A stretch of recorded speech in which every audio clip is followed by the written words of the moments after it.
YLBHI ya bersama teman-teman koalisi tegas mengatakan bahwa mestinya ya pemerintah kita langsung minta mention kepada Presiden Prabowo ya dan juga Ketua DPR RI untuk menghentikan ya proses pembahasan.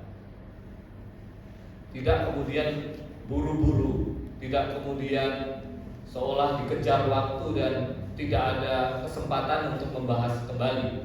Karena kami melihat masih banyak persoalan dari sisi formil tadi sudah kami uraikan, apalagi dari sisi material. Jadi ketika dibahas sangat tergesa-gesa, terburu-buru, tentu akan banyak yang terlewat, tentu banyak yang akan kemudian diabaikan, dan ini terbukti. Tadi Kak Tita ya dari ICGR sudah menyampaikan beberapa hal. Kami juga ingin menyebutkan beberapa catatan kami ya yang juga pernah disampaikan oleh YLBHI dalam kesempatan bertemu dengan DPR RI. Di antaranya adalah yang pertama soal dalam konsideran penyusunan RUHP ini menyatakan bahwa penting untuk memperhatikan perkembangan hukum internasional.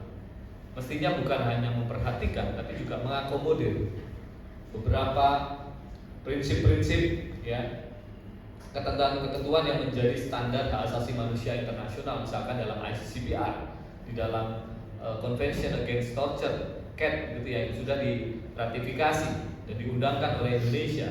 Mestinya RUHP kompatibel dengan ketentuan-ketentuan atau standar internasional tersebut. Tapi kami melihat nampaknya ini masih jauh.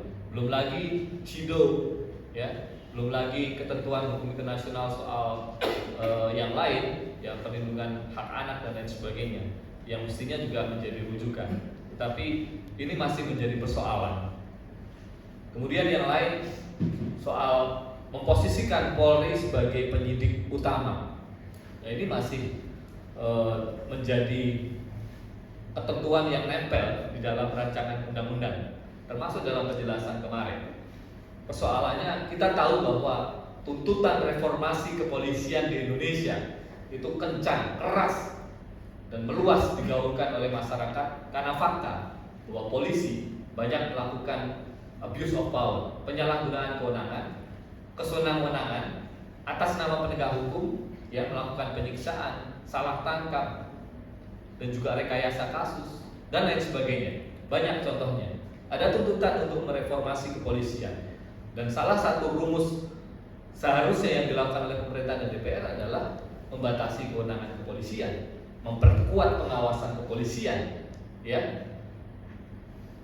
Bukan justru kemudian menambah kewenangan kepolisian, memperlemah pengawasan terhadap kewenangan kepolisian seperti halnya upaya paksa, menangkap, menyita, menggeledah, kemudian bahkan menambah hari ini ya dengan menyadap, kemudian memblokir, yang itu bisa dilakukan tanpa kemudian izin pengadilan, tidak ada judicial scrutiny, tidak ada kontrol dari lembaga independen hakim dalam konteks ini.